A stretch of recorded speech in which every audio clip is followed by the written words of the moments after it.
Ayan po guys, maglalagay po tayo ng accessories para sa driving light ano. Ayan, ito na yung accessories para sa driving light. Ayan.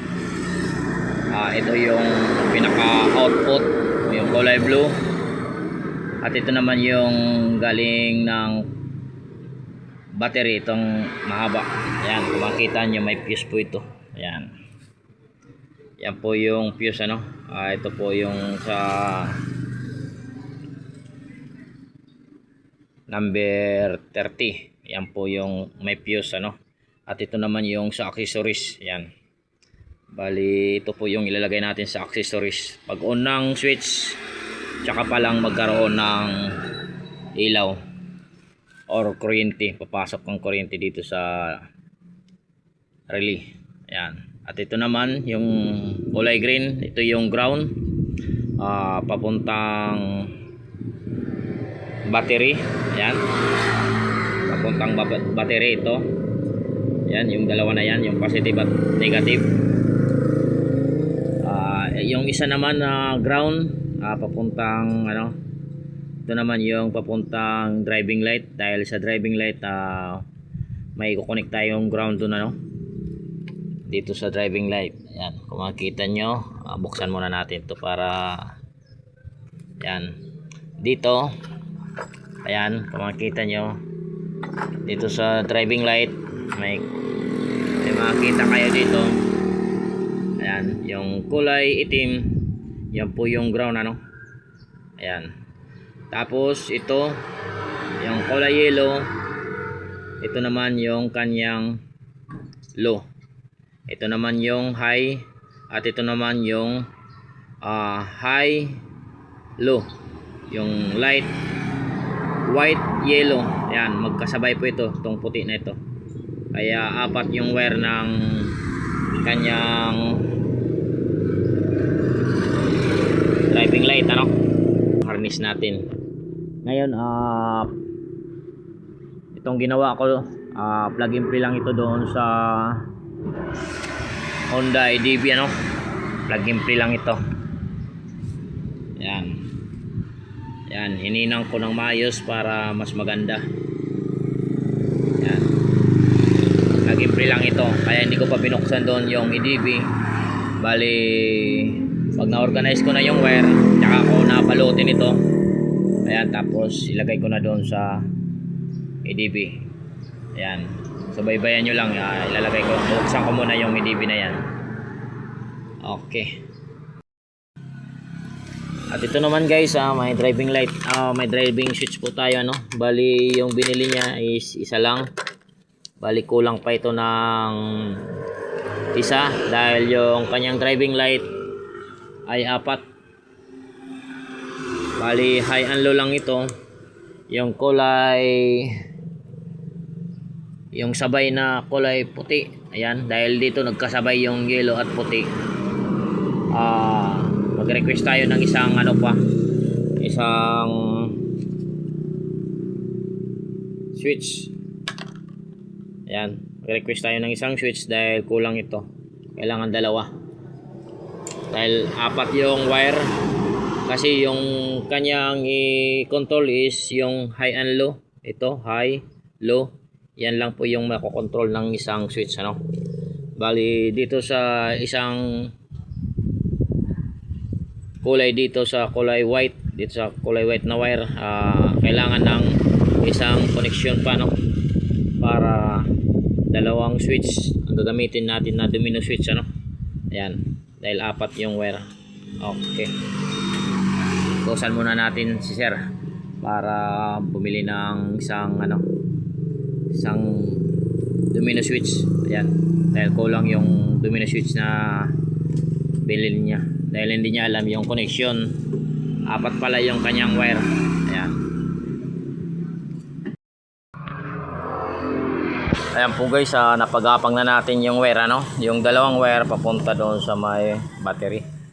Ayan, yung positive negative ano. Ayan, may fuse, kailangan may fuse. Tapos sa pagbabaklas nito, Dapat gawa natin ito ng tutorial ano, pero wag lang muna ngayon kasi mag-wiring tayo. Tingnan nyo na lang, may mga lock yan dito. Yan. Singit ko lang sa inyo kung paano tanggalin ano. Dito lang yan sa kabila. Tinanggal ko yan. Makita nyo. Yan, pinagapang natin. Tapos ilagay natin ng maayos. Ayan. Tapos lagyan ng mga tip ano. Or cable tie. Tapos ngayon mag-assemble na tayo no. I-assemble na natin yung output, accessories at yung ground ng ano, ground ng driving light. Ayan. Okay, simbolin. Lagay muna natin yung ano, itong kanyang domino switch. Ayan, dalawang domino switch. Ayan. Ito.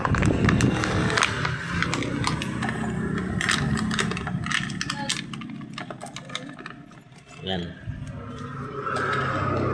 Bali, itong dalawang domino switch ilagay natin dito sa may parts ng kanyang mirror ano. Ngayon temporary muna, ilagay muna natin dito.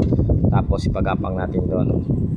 Tapos magko-connect muna tayo ng wire. Ayan. I-connect na natin yung output ng ating relay ano. Ito yung output ng relay, connect natin dito sa may switch, sa dalawang switch. Ayan, yung dalawang switch na yan. Yan po yung output ano. Dito sa kulay yellow dahil ito po yung pinaka-min. At ito naman yung high at ito yung low. Ayan. So guys, na-connect na natin ano. Bali mamaya organize na lang natin ito. Tipan natin. Tapos next natin ito yung sa isang switch. Ayan, kung makita nyo, ito yung switch doon sa may kaliwa. Ito yung high and low. Ayan, ito po yung output ng high and low no, galing ng switch. Tapos dito naman sa isang switch, ito po yung isama ko yung dalawa, high and low. Ayan, para po ito sa high and low ano, dahil yung kanyang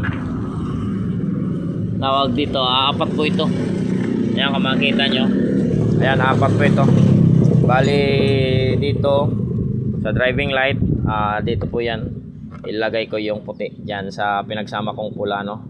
Para dito sa isang kahit mag-up, kahit mag low, high, magkakaroon pa rin ng ilaw ano. Tapos sa gitna pwedeng patayin. Okay, dahil may ano pa tayo natira dito.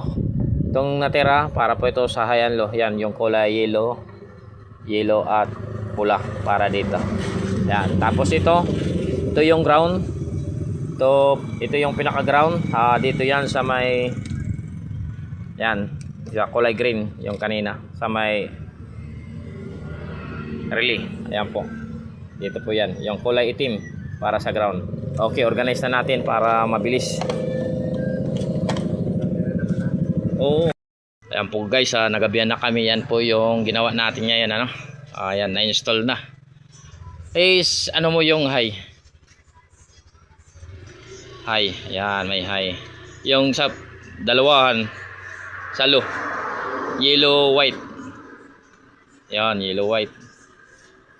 Yellow white na siya. Ayan. Ayan po, tapos na, gabi na. Saktong sakto sa gabi. Ayan, natapos din namin.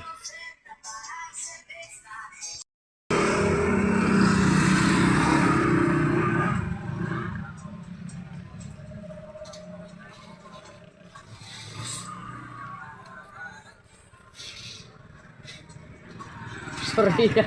Dito lang, matubangan to. Tama na.